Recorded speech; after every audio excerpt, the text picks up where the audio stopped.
Om Namo Bhagavate Vasudevaya. Om Namo Bhagavate Vasudevaya. Om Namo Bhagavate Vasudevaya. Hare Krishna, dear devotees. Wanted to seek the blessings of Radha Madhav, Radha Shyam Sundar, Krishna Balaram, Bal Gopal, Singhadev, Jagannath, Pradeswara, Gaunitai, Tulsimani, Haridas Thakur, Guru Parampara, Srila Prabhupada, Guru Maharaj, and the assembled devotees. So we're on the fourth chapter of the Bhagavad Gita, which is called Transcendental Knowledge, or the other name is, Sanskrit name is Gyan Yoga. Spiritual knowledge is known as Shruti, that which is heard. In bygone ages, people would hear such knowledge, remember it, assimilate it, and perfectly communicate it to the next person without adulteration. So that was in the before this age, because people had great memories. Transcendental knowledge is this knowledge which outlines how one can establish their divine connection with God. So it's also known as Gyan Yoga. So it is Gyan because it gives us this transcendental knowledge and connects us to God. A famous Vedic quote is, aim to see God through the ears rather than the eyes. We're not qualified to see God through the eyes. But if we hear properly, if we hear nicely, then we may be able to see God through our ears. So what are the themes of this chapter? How transcendental knowledge is passed down and its effect, how the Lord reciprocates with everyone. This is the most incredible thing about the Lord. We have an individual connection with Him, which He reciprocates with. Also describes the four types of karma. Actually describes three, but there's four types of karma. There's action, forbidden action, inaction.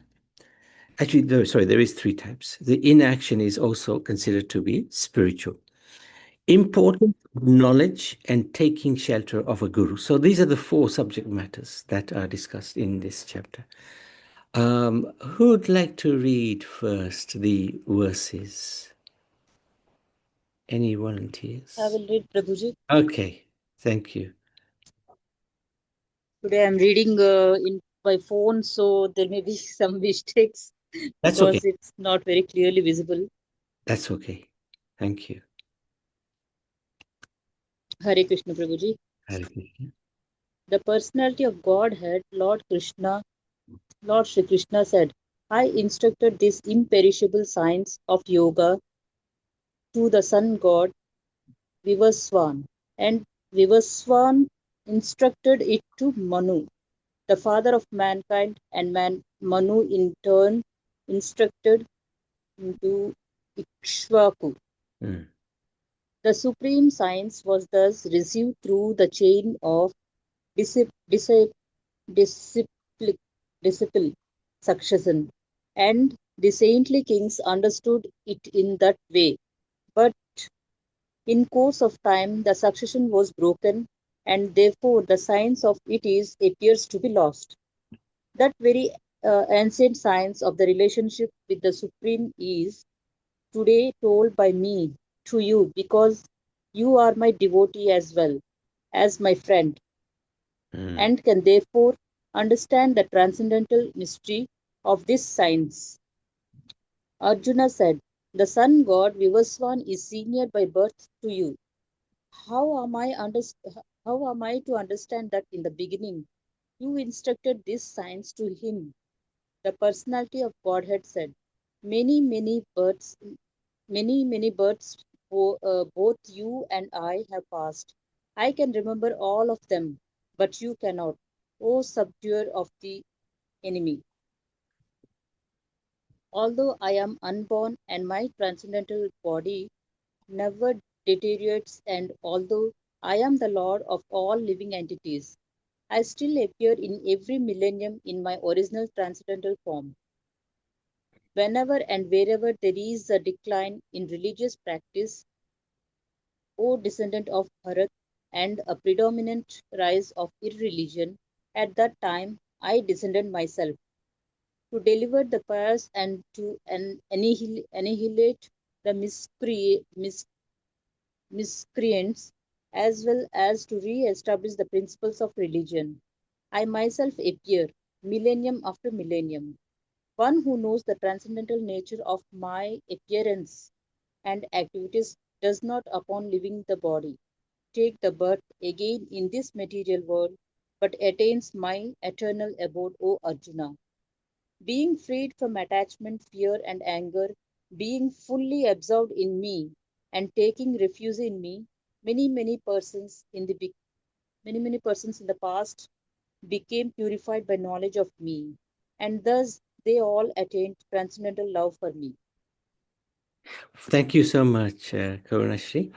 So, some very famous verses in this little segment.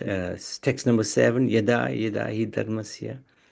Very important. Many times we recite that the reasons why the Lord comes, and then we have Janma Karma Chame Devyam. This is such a transcendental verse because it explains if we just understand the nature of his appearance and his activities, then we can go back to the spiritual world. So let's look at the summary of these 10 verses.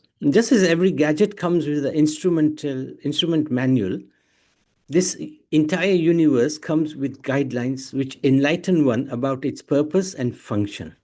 So this is like our manual now. Such guidelines are found in the ancient scriptures which contain knowledge of divine origin, imparted at the time of creation. So this guideline, as Krishna says in the first verse, I have instructed this to Vivaswan, the sun god, who instructed it to Ikshvaku. So it's been there since the beginning of this universe, very long time. Krishna explains how this eternal educational system was originally set up by him. This system perpetuates in the universe through qualified and saintly persons who impart spiritual knowledge to the masses in a dynamic, relevant, and practical way. So this system comes down through spiritual master disciple. It's through the parampara, and it ultimately, if we're in the right parampara, it'll connect us straight to God. Thus, material creation is essentially a university wherein we discover our relationship with God. As the creator and maintainer, Krishna periodically appears in the world to re-inject spirituality, remove materialistic influences, and ensure the smooth functioning of the universe. Understanding Krishna is a secret to success. So, he comes for a few reasons. One is, of course, to get rid of any evil in the world so that goodness can prevail. But there's another reason, which is equally perhaps more important, which is that he comes to enlighten us so that we can connect with him. And that's text number 9. So the lesson, as Krishna explains in text 9, that one who knows his activities and appearance goes back to the spiritual world. On this basis, we should try to read a portion of the Krishna book by Srila Prabhupada regularly. So this Krishna book is effectively the 10th canto of the Srimad Bhagavad Puran. But Srila Prabhupada has written that very kindly for us so that we can connect with the Lord, understand who he is and what he's like and what is our connection with him. So this is very important to try to do that. He's given us this incredible gift and we should try to make full use of it. So, okay, the next set of verses. Anybody like to read? Maybe Naniben? Would you like to read? Hare Krishna, everyone. Hare Krishna. As all surrender unto me, I reward them accordingly. Everyone follows my path in all respects, O son of Pritha. Men in this world desire success in fruitive activities, and therefore they worship the demigods. Quickly, of course, man gets results from fruitive work in this world. According to the three modes of material nature and the work associated with them, the four divisions of human society are created by me. And although I am the creator of this system, you should know that I am yet the non-doer, being unchangeable. There is no work that affects me, nor do I aspire for the results or the fruits of action. One who understands this truth about me also does not become entangled in the fruitive reactions of work. Mm. All the liberated souls in ancient times acted with this understanding of my transcendental knowledge. Therefore, you should perform your duty following in their footsteps. You can just carry on in a minute, but I just wanted to highlight text 13 actually describes the class system. It's not that it's been created by man, but actually the Lord has put that in place. You know, we have the learned, the administrators and the warriors, we have the businessmen, and we have the workers. That's there in every society, and it's needed in order to make that society function. Oh, okay, so we're doing the summary anyway. So perhaps you can read a bit later because you only read a little bit. Yes. Okay, thank you, Nariman. Most people know something about religion and something about God, but their understanding can often be quite hazy and confused. However, when transcendental knowledge is received through the eternal educational system, one gains an accurate understanding. In 3 verses, Krishna clears up 3 common misunderstandings of Eastern spirituality. So, this is really amazing, actually. Verse 11 addresses the misconception that all spiritual paths lead to the same destination. Krishna explains that while there is unity in diversity, there are many paths. There are also different gradations of spiritual elevation. Some take longer to reach them. Just like if you want to go to the center of London, there are many different routes that one can take to the center of London. Some of them can be quite long. Some of them can be direct. Some of them can be full of traffic. So, this in the same way, there are many routes that lead to the Supreme, but some may take a lot longer to reach Him. Verse number 12 addresses the misconception that Eastern scriptures talk of polytheism and the worship of many gods. Krishna re-emphasizes the monotheistic stance that there's only one God. Actually, we can refer to the system as, so this is a little bit complicated. We know there's only one God, but that one God has multifaceted aspects to it. So, for example, multi-layered. So there can be different personalities who have been empowered by God. They're called demigods. They help the Lord run the universe. So they also are considered sort of demigods. They're because they've been given special powers by God, but they're not God. They're demigods. So polymorphic means there are many of them, right? There are 33 crore demigods, for example. And bi-monotheism means that there is one God, but he can have many expansions. There can be many, many expansions of the one God. So although there's one God, there can be many incarnations. And there are many very powerful servants of God called demigods.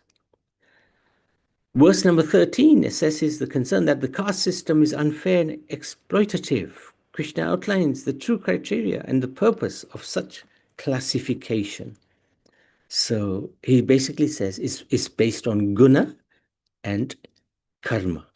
Guna means qualities, karma means activities. He doesn't say it's based on janma. It's not based on janma, birth. So just because somebody is born in the Brahmin family doesn't necessarily make them a Brahmin. What will make them a Brahmin is how they behave and their qualities.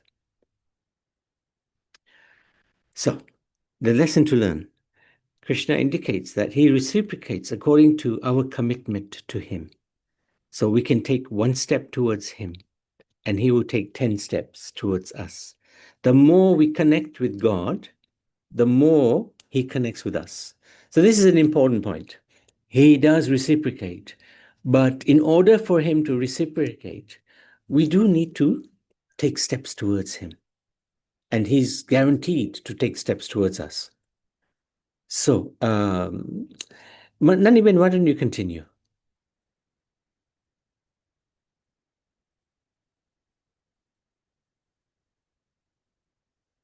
Oh, she may be. Hare Krishna. Even the intelligent are bewildered in determining what is action and what is inaction. Now I shall explain to you what action is, knowing which you shall be liberated from all misfortune. The intricacies of action are very hard to understand. Therefore, one should know properly what action is, what forbidden action is, and what inaction is. One who sees inaction in action and action in inaction is intelligent among men, and he is in the transcendental position, although engaged in all sorts of activities. One is understood to be in full knowledge, whose every endeavor is devoid of desire for sense gratification. He is said by sages to be a worker for whom the reactions of work have been burned up by the fire of perfect knowledge. Abandoning all attachments to the results of his activities, ever satisfied and independent, he performs no furtive action, although engaged in all kinds of undertakings. Such a man of understanding acts with the mind and intelligence perfectly controlled, gives up all sense of proprietorship over his possessions, and acts only for the bare necessities of life. Thus working, he is not affected by sinful reactions. He who is satisfied with gain, which comes of its own accord, who is free from duality and does not envy, who is steady in both success and failure, is never entangled, although performing actions. The work of a man who is unattached to the modes of material nature and who is fully situated in transcendental knowledge merges entirely into transcendence. A person who is fully absorbed in Krishna consciousness is sure to attain the spiritual kingdom because of his full contribution to spiritual activities, in which the consummation is absolute, and that which is offered is of the same spiritual nature. Brilliant. Thank you so much, Naniben. So, summary of these verses. Karma means action. So I think we are all very familiar with karma, right? Every action has a reaction. It also refers to the universal law of nature. For every action, there's an equal and opposite reaction. So, of course, bad karma brings bad reactions and is thus obviously undesirable. However, Krishna further explains that even good karma should be avoided, since it also binds one to material existence. So it's not that Krishna is saying, don't do good karma. He's basically saying that, yes, you must understand, by doing good karma, we're getting, good results back. But those results are still keeping us in this world because we have to enjoy the benefit of the good karma. So there's something beyond good and bad, which are activities performed on the spiritual level. That is action which yields no reaction and ultimately frees one from the anxieties and entanglements of this world. Such action is known as akarma. So let me give a few examples, if I can.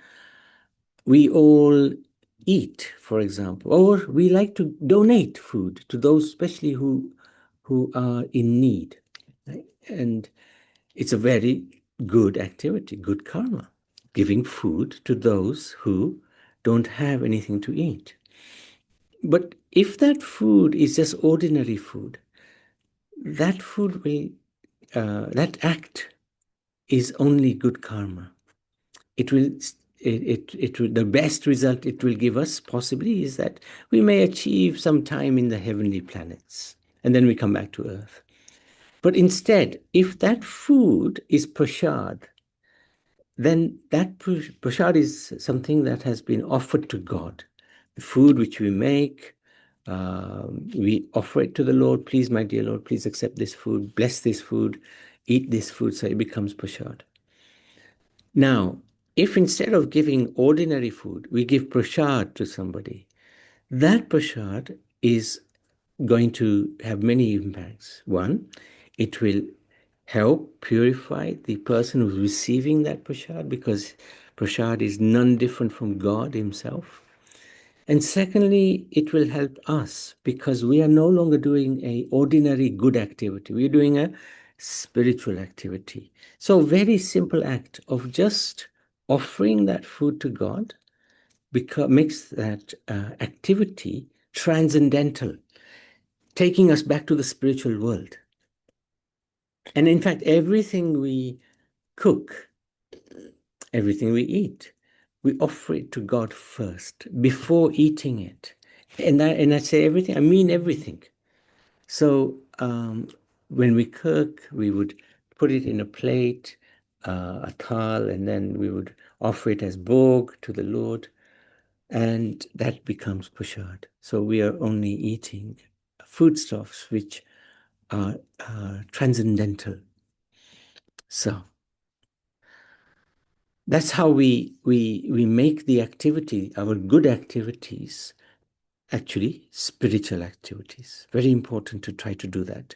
Whatever we try to do, we connect it to God. The lesson from here, and one of the things Krishna says in this chapter, is the intricacies of karma are very difficult to understand. So he's basically saying to Arjun, don't even try to understand why we are having difficulties on our path or why we are having such good fortune, because karma is very hard to understand. So the lesson to learn, often we may be at the receiving end of rough justice and we feel aggrieved by other people's actions. This can make us angry. This injustice, however, is likely to do with our previous actions, perhaps even in the previous lives. So when something happens to us which we don't like, we take responsibility for our predicament, understanding that there is a reason for everything that happens. It will make us less bitter and better able to cope. We never complain, for example, when good things unexpectedly happen to us, right? We never complain, oh, why did this good thing happen? But when something horrible happens, we can guarantee we will be looking for somebody to blame. And mainly it will be God. Why did you let this happen to me, my dear Lord? But if we take responsibility, and actually if we have the mood that, my dear Lord, my suffering should have been much worse, but you have reduced that suffering. So I take responsibility and I accept this suffering. And I thank you for this suffering. I thank you for this suffering. When we thank the Lord, actually, if there is any suffering, it just gets very minimized. So just a quick recap. Karma, actually karma means doing pious activities. And then the result is we will enjoy, but we're still going to be in rebirth. Vikarma, Krishna explains, is doing sinful activities, activities that should not be done. For that, there's going to be suffering, and rebirth is natural reoccurrence. Akarma is inaction. So he says in one point, the one who understands action in inaction and action in inaction will have no rebirth. What does he mean by that? So, for example, a policeman, his duty is to stop the criminals. So if he's on duty and he sees a crime taking place, but he doesn't do anything, he becomes inactive, then there is a punishment for that. He might even get the sack for not doing his duty. So that inaction is giving action, is giving him bad karma. So if he does act and he does his duty nicely, that's action. And especially if he connects it to God, that's action in inaction. So he's acting, but there's no reaction. And I love to say this bit here. There's this fellow called Arthur Ashe. I'm not sure if he's still alive, but in the 70s, he won the Wimbledon. He was the first black player to win Wimbledon. So he was diagnosed with cancer. And his fans asked him, why does God have to select you for such a bad disease? So his reply was amazing. All over the world, 50 million children start playing tennis. 5 million learn to play tennis. 500,000 learn professional tennis, out of which 50,000 come on their circuit. Their circuit is, they play all around the world, and they get a lot of prize money. 5,000 reach the Grand Slam. The Grand Slam is the most important competitions around the world. 50 reach Wimbledon, and 4 reached the semi-final. 2 reached the finals. And when I was holding a cup, here he is, I never asked God, why me? And today I am in pain. Should I ask God, why me? So this is really a very immature behavior. Okay, let's carry on. Text 25 onwards. Who'd like to read? Maybe Karuna, would you like to read? Karuna Bandhar. Or Yes, Prabhu. okay, go for it. Text 25. Some yogis perfectly worship the demigods by offering different sacrifices to them, and some other offer sacrifices in the fire of the Supreme Brahman. 26. Some, the unadulterated brahmacharis, sacrifice the hearing process and the senses in the fire of mental control, and others, the regulated householders, sacrifice the objects of senses in the fire of the senses. 27. Others who are interested in achieving self-realization through control of the mind and senses offer the functions of all the senses and of the life breath as oblations into the fire of the controlled mind. Text 28. Having accepted strict vows, some become enlightened by sacrificing their possessions, and others by performing severe austerities. By practicing the yoga of the Eightfold Mysticism, or by studying the Vedas to advance in transcendental knowledge. 29. Still others who are inclined to the process of breath, constrained to remain in trance, practice by offering the movement of the outgoing breath into the incoming, and the incoming breath into the outgoing, and thus at last remain in trance, stopping all breathing. Others, curtailing the eating process, offer the outgoing breath into itself as a sacrifice. 30. All these performers who know the meaning of sacrifice become cleansed of sinful reactions, and having tasted the nectar of the results of sacrifices, they advance toward the supreme eternal atmosphere. 31. O best of the Kuru dynasty, without sacrifice, one can never live happily on this planet or in this life, then what of the next? 32. All these different types of sacrifice are approved by the Vedas, and all of them are born of different types of work. Knowing them as such, you will become liberated. 33. O chastiser of the enemy, the sacrifice performed in knowledge is better than the mere sacrifice of material possessions. After all, O son of Preta, all sacrifices of work culminate in transcendental knowledge. 34. Just try to learn the truth by approaching a spiritual master, inquire from him submissively, and render service unto him. The self-realized souls can impart knowledge unto you because they have seen the truth. 35. Having obtained real knowledge from a self-realized soul, you will never fall again into such illusion, for by this knowledge you will see that all living beings are part of the Supreme, or in other words, that they are mine. 36. Even if you are considered to be the most sinful of all sinners, when you are situated in the boat of transcendental knowledge, you will be able to cross over the ocean of miseries. 37. As a blazing fire turns firewood to ashes, O Arjuna, so does the fire of knowledge burn to ashes all reactions to material activities. 38. In this world, there is nothing so sublime and pure as transcendental knowledge. Such knowledge is the mature fruit of all mysticism. One who has become accomplished in the practice of devotional service enjoys this knowledge within himself in due course of time. 39. A faithful man who is dedicated to transcendental knowledge and who subdues his senses is eligible to achieve such knowledge, and having achieved it, he quickly attains the supreme spiritual peace. 40. But ignorant and faithless persons who doubt the revealed scriptures do not attain God consciousness. They fall down. For the doubting soul, there is happiness neither in this world nor in the next. 41. One who acts in devotional service, renouncing the fruits of his actions, and whose doubts have been destroyed by transcendental knowledge, is situated factually in the self. Thus he is not bound by the reactions of work or corporeal riches. 42.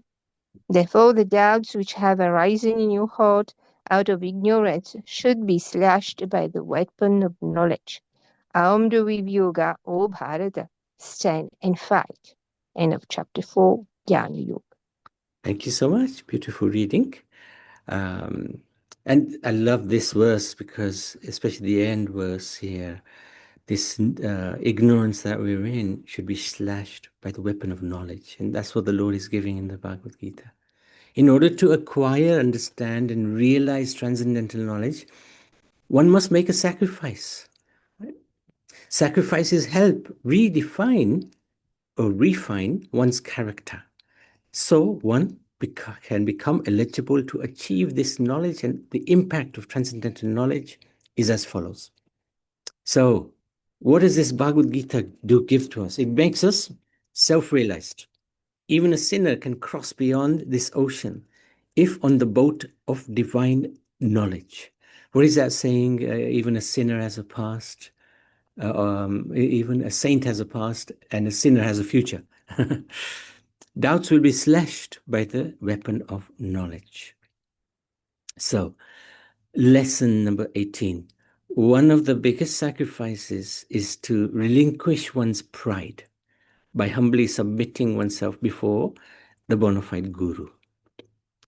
By faithful service and sincere inquiry within such a relationship, the heart becomes fertile and becomes fertile ground for spiritual knowledge to blossom. So this is the third time the matter of the guru is coming up. The first was the Tarastra in the first verse. He takes shelter of Sanjay. What is happening in this battle of Kurukshetra? Second time was when Arjun, at the beginning of the second chapter, after in the first chapter saying to Krishna that I'm not going to fight because of this reason, he says to Krishna, I actually am very confused and I need you to explain to me what to do. I take shelter of you. And of course, now here, Krishna himself is explaining how in text number 34, one should take a spiritual master in order to get this divine knowledge, to serve him with humility and inquire from him. These are very important things to do. Even Krishna, when he came to this world, even as Ram, when he came, even Chaitanya Mahaprabhu, they all accepted gurus, although they are God themselves. They are omniscient. They know everything. But still, to show as an example to us, they took spiritual masters. Krishna went to Sandipani Muni's ashram for 64 days and learned the 64 arts. So he himself is the example.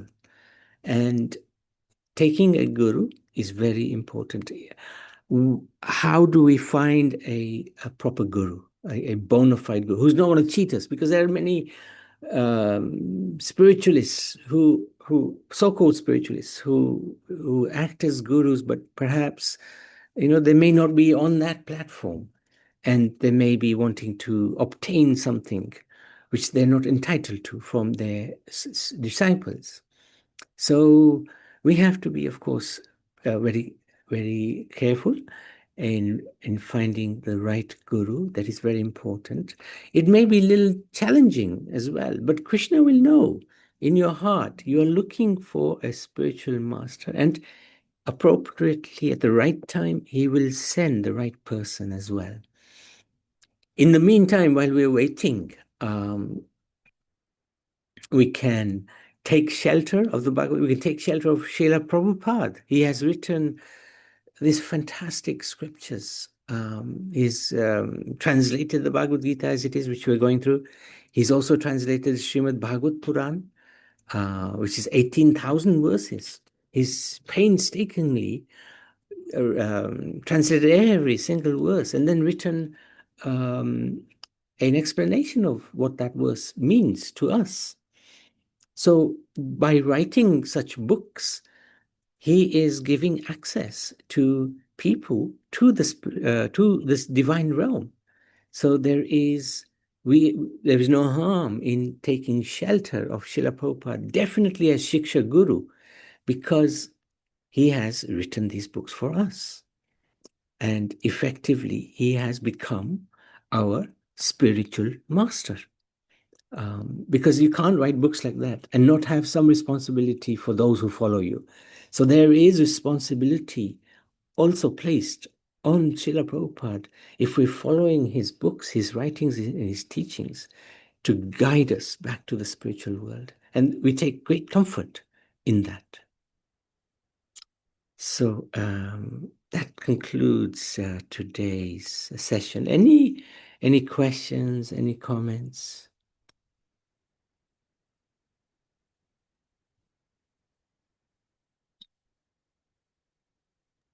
Prabhuji, Yes. this chapter is also called as Jnana Karma Sannyasa Yoga as well. Ji, that's correct. Because he's explaining what is sannyas? Sannyas is where a person gives up all actions in this world and he just takes to the spiritual action. So what he's done in this chapter, he's given us the means by which we can also do the same. So we act in this world, but we act in bhakti, we act in connection with God. So our activities are effectively sannyas, no connection to this material world, because we are now acting, or trying to at least, on the spiritual platform. Does that make sense, Karunashi? Yes, Prabhuji, okay. Is that what you were going to ask? Yeah. But that same question was asked to me a couple of days ago, actually. In fact, yesterday. In fact, somebody asked me, how does this help me to become self-realized and get out of this world and go back to the spiritual world? So Bhagavad Gita is actually the root that gives us that knowledge, the sword of knowledge. We're very, very, very fortunate. And I'd like to thank you all for participating in and encouraging me as well to continue with. Yes. Thanks to you. Mm. Because of you, we are participating. And because of you, I am I'm still learning. The thing is, when we share this knowledge, we gain more out of it, because the Lord, we are not very enlightened, but when we connect with the Srimad Bhagavad Gita and try to share it with others, the Lord also gives so much assistance, so much help he gives. And he sends so many wonderful souls like yourself, to help us on our journey. This is like a partnership, we are together trying to become more knowledgeable about the Supreme and help each other, to regain our original spiritual position. So thank you. Hare Krishna, Prabhuji. Hare Krishna, Prabhupada. Yeah, I'm back today. I just said Good. You're feeling better? I'll just join. Good. Yeah, it was a good. Today's satsang was very good, explaining about the karma, which was very nice. Thank you. Yeah, and the way you explain about giving the food and take the care of others, that's a good karma, and the relief of the pain at present I'm going through. I am only praying to the God that just help me to heal my pain. I'm not telling him anything. Hmm. Is that okay? Yes, Yes, sir. yes. Because if the health is bad, we can practically do nothing, right? Uh, There are a few souls who are, even if their health is bad. I tell you one example, two examples, right? One example is Prabhupada. When he went by ship to yeah, America, he had yeah, two heart attacks on yeah, the ship. He had two heart attacks on the ship. yeah. And But still he made it. he made it, he survived. But not just that. Then he really did his work, after that. Yeah. So that is incredible. So he, Mm, even he had bad health, no mm. problem. No And the problem. second example is my Guru Maharaj. He had a quadruple bypass operation. Four Yeah. arteries were Oh, removed, and they replaced yeah, them. yeah. And after that, I think he was Mm. probably around about 60 at that time. Only after that, he started traveling around the world. He Oh, got to oh. Mauritius, and in Mauritius, we have Karuna Bandar, who is on this. Mm, He went to South Africa, he went to America. mm, mm, So these great souls, mm. nothing can stop them. But Yeah. we are, we need help. We Mm. need help. So we can pray to the Lord, my dear Lord. And we have been praying for you, to Lord Nrsingadev. Please help Prabhaben so that she can become fully healthy and again, Yeah. continue with whatever she's doing. So I'm so happy you are feeling a little better. So Yeah, I'm little better. And what I'm doing now is I said I'm not going to sit and cry myself. I'm just pushing myself to do all my house chores slowly, slowly. Mm, mm. And I'm managing. Thank you so. I haven't driven the car yet, nearly 3 weeks now. Wow. Yeah. Yeah. They've told me not to drive. Yeah. But I Yeah. was thinking, like, oh, I should start driving the car again. Just practice again in my car park and Mm. feel how I feel to drive back on the road.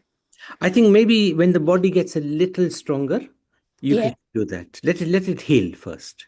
Let yeah. it. Yeah. This still I am in pain, but Yeah. I am fighting it back, and I'm Good. taking painkillers, which is Yes. prescribed from the Sure. doctors. Other Mataji asked about me, like privately, but I Yeah. have just put down my message Yeah. on everybody can read it. Okay. I don't mind, everybody knows about it. But Wow. I am much better than I was. Yes. So it's all your prayers. Well, Okay. it's the Lord. He knows you are a wonderful soul, and there's some karma that we have to finish, Yeah. and he has reduced actually the Mm, suffering, mm. but still we have to go through some things. Something, yeah. Yeah. That's it. Yeah. That's why it's very nice. When I'm on your course, I feel so nice inside me. Mm. I'm I'm like to even hear whatever you are saying. Mm. No, thank you. Which is everything about this Arjun and Mhm. Kurukshetra and Dhritarashtra. We know about it, but still, when you're reading it, it's much better, and Yeah. it's regain our memories again, Mm. Mm. which is good. Thank you, Hare Krishna Thank you. Prabhuji. Thank you. And it's wonderful having you with us as well.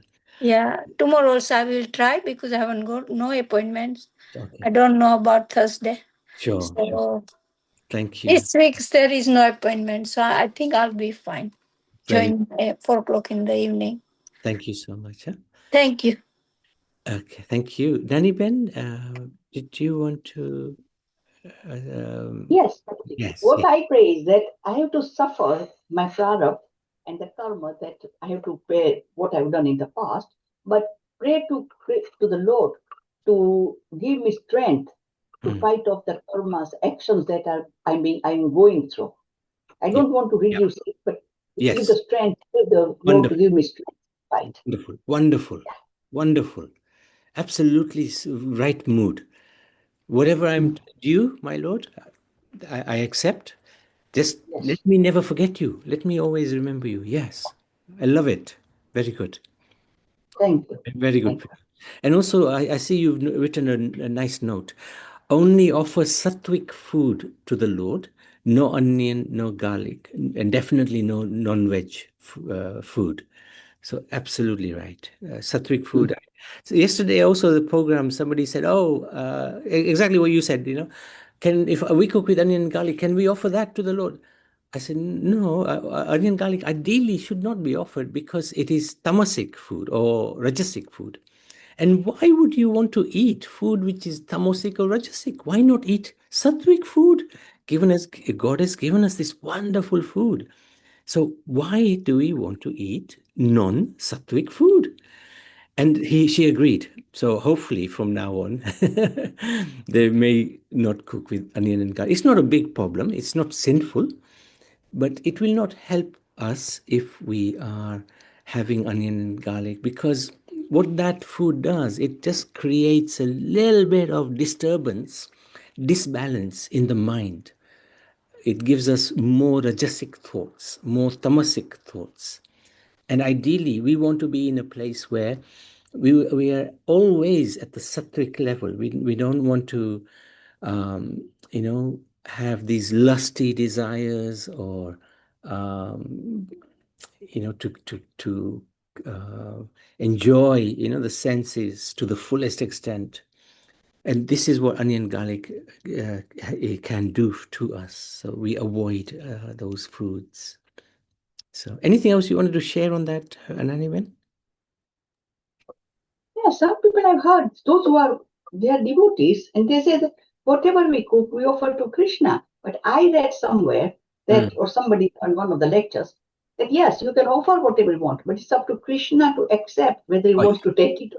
correct. You may be happy that you offer it, but if he Correct. doesn't want to accept, he won't eat it. He won't accept the food, Correct. which is onion and garlic. But it's quite common that people say we offer whatever we cooked in the house, and that includes onion and the garlic. Got it. In many ways, I also said to the lady, look, if you're really that attached to that food, offer it. It's your duty is to offer it, but the Lord, he's specific about, how does he accept food? If it's given with love and devotion, right? And he says in these other parts of the scriptures which explain that you should be cooking food which is sattvic, food which is eaten by Brahmins and the Vaishnavas. So this food, onion garlic, is not necessary. But if you're so attached, Krishna is in your heart. He will at some point, I want to eat this food, so you better stop eating onion garlic. So from the heart, he will encourage you and give you the strength to do it. So in many ways, I don't blame them if they do offer, because at least they're trying to do something. Yes, But good it's, point. yeah. Good. Thank you. Very nice point. Thank you. And it reminds me of how, Krishna went to Hastinapur, and, he was offered by Duryodhan, come and eat. I've done chapan bhog. I know you like chapan bhog, so I have asked chapan bhog to be made for you. And Krishna said, "Oh, it's okay. I've been invited by Vidur, so I'm going to his ashram." And Duryodhana said, "Well, he's a poor man. He can only give you shak and chapati. That's it. I will give you chapan bhog." And Krishna said, "That's okay. I'll go there." Because, Vidur is pure devotee. And in fact, when he sat with Vidur, Vidurani gave him, she peeled a banana and she gave him the peel and not the banana, but because she was so in love, she was thinking, wow, my Lord has come. And he took the banana peel and he ate it. And Vidur saw and he said, no, no, Lord, she's given you the wrong thing. And he said, no, don't worry. This has been given with love. So he took it, he ate it. So, this point comes back again to the onion and garlic in many ways. If somebody is so much in love, but they're just a little ignorant, and they offer the Lord onion and garlic, well, you never know. The Lord is so kind. So there's no formula to calculate God's mercy. So, and he didn't go to Duryodhan because Duryodhan had a lot of pride. Although he may have cooked chapan bhog, but there was no love in that chapan bhog. So the Lord is very careful. He will only eat when he sees that love coming, because he doesn't need our food. He's Atma Rama. He's self-satisfied. But if somehow we can force him to eat with our love, my goodness, our life will be so successful. So often I pray when I'm offering the Lord, I always, actually, every time I pray, my Lord, please make my life successful by accepting what I am offering to you. Please, my dear Lord, please, please, please, please, make my life successful. Just once, accept this food. So we pray that he does. Okay, thank you so much. Yeah, Hare Krishna, Prabhuji. Mm, I just have a quick word about this food. One of my family friend, they eat meat in the house, right. but they still cook the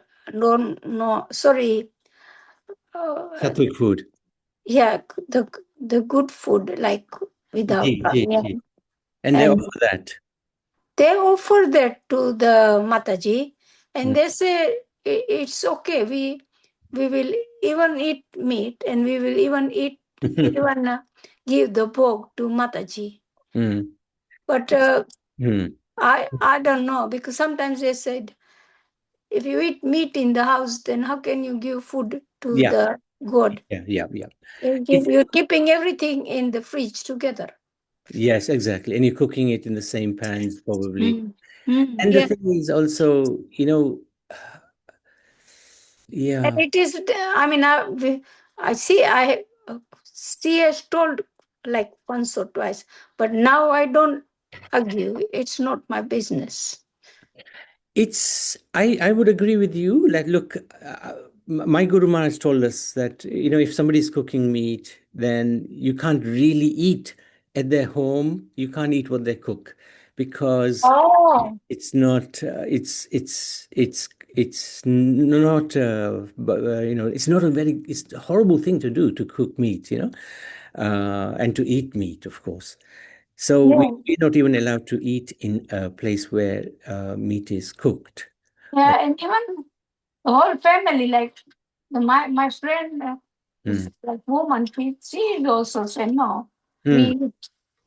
Mm. We eat the meat also. Yeah, my only thing here is, at least they know it's wrong, Yeah. and they are offering, sattvic food to the Lord. At least they are doing so. At least Yeah. they are making some little effort, Yeah. Little different. That's and they right. will get the benefit of that. Yeah.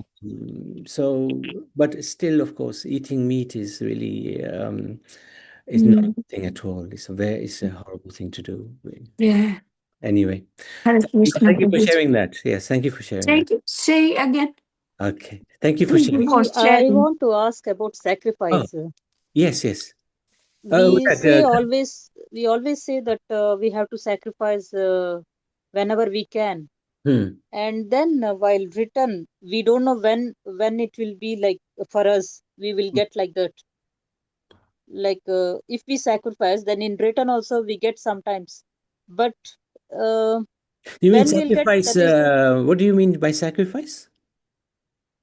sacrifice in different ways. Like like with small things, always we tell children, like whatever um, example, if we have to give gifts to friends, G, we try to give good gifts, isn't G, it? G.